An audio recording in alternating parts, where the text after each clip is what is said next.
तो दोस्तों नमस्कार।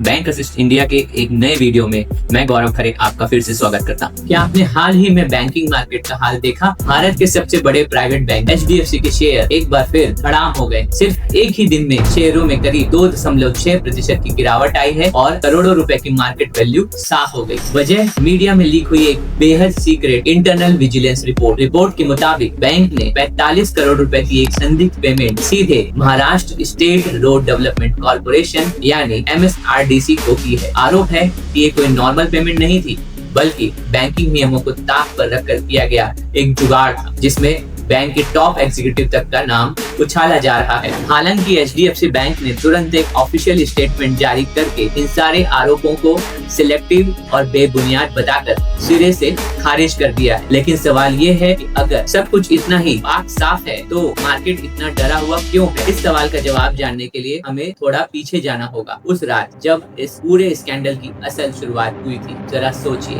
भारत के सबसे बड़े प्राइवेट बैंक के चेयरमैन अतनु चक्रवर्ती अचानक इस्तीफा दे देते हैं। अपने इस्तीफे के लेटर में वो किसी बीमारी या अर्ली रिटायरमेंट का बहाना नहीं बनाते, इसके बजाय वो सीधा बैंक के अंदर चल रहे उन तौर तरीकों की तरफ इशारा करते हैं जो उन्हीं के शब्दों में कहे तो निज मूल्यों और नैतिकता के खिलाफ। उस वक्त भी HDFC के शेयर 8% से ज्यादा टूटे थे। मार्केट में तब जो घबराहट थी, आज की न्यूज उसी की एक अगली कड़ी है। असली कहानी तो बैंक के अंदर बैठे चंद लोगों को ही पता थी। चक्रवर्ती के इस्तीफे से ठीक 6 दिन पहले HDFC की एक ऑडिट कमेटी ने गुपचुप तरीके से यही इंटरनल विजिलेंस जांच शुरू की, जो आज न्यूज में लीक हुई है। इस पूरे खेल की जड़ें जुड़ी हैं MSRDC के एक बहुत बड़े लैंड एक्विजिशन प्रोजेक्ट से। HDFC बैंक किसी भी कीमत पर इस विशालकाय सरकारी फंड का डिपॉजिट हासिल करना चाहता था, जिसकी उम्मीद 25,000 करोड़ रुपए तक की थी। नियमों के हिसाब से बैंक सिर्फ 3.5% इंटरेस्ट दे सकता था, लेकिन MSRDC को वादा किया गया 6.01% का। अब सवाल था कि इस 2.51% के गैप को कैसे भरा जाए, क्योंकि RBI के डिपॉजिट रेट्स पर मास्टर डायरेक्शंस बहुत सख्त हैं, जो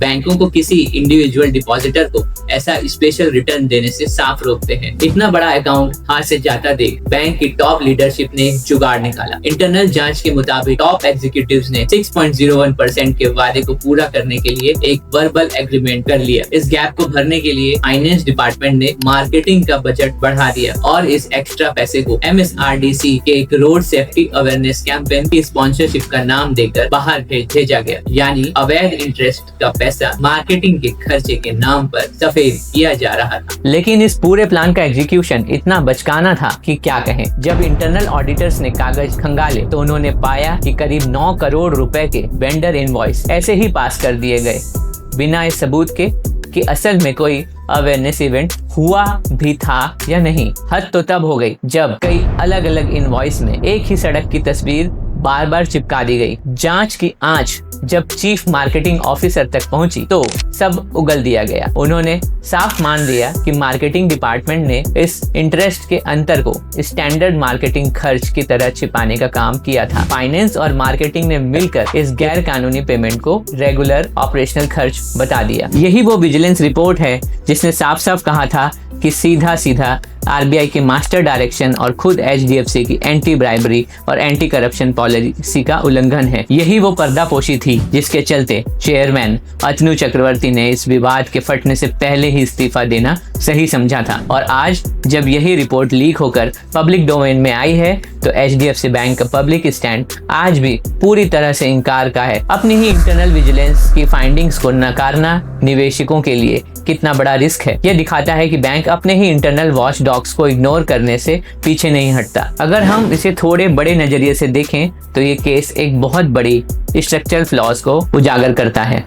बड़े सरकारी डिपॉजिट्स हथियाने के ये खूंखार लड़ाई एक ऐसा सिस्टमिक ब्लाइंड स्पॉट बना देती है जहां बड़े से बड़े और प्रतिष्ठित संस्थान भी अपने कंप्लायंस फ्रेमवर्क से समझौता कर लेते हैं। इसमें एक बेहद फ्रस्ट्रेटिंग पैराडॉक्स है।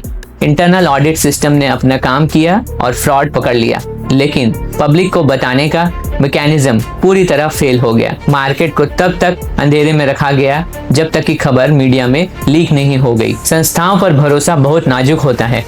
जब कोई बैंक अपने मार्केटिंग बजट को अवैध पेमेंट्स के लिए स्लश फंड की तरह इस्तेमाल करने लगे तो ये उसकी पूरी फाइनेंशियल स्टेटमेंट की सत्यता पर सवाल खड़े कर देता है।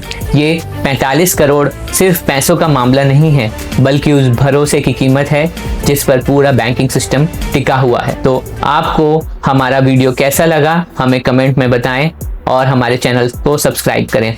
धन्यवाद।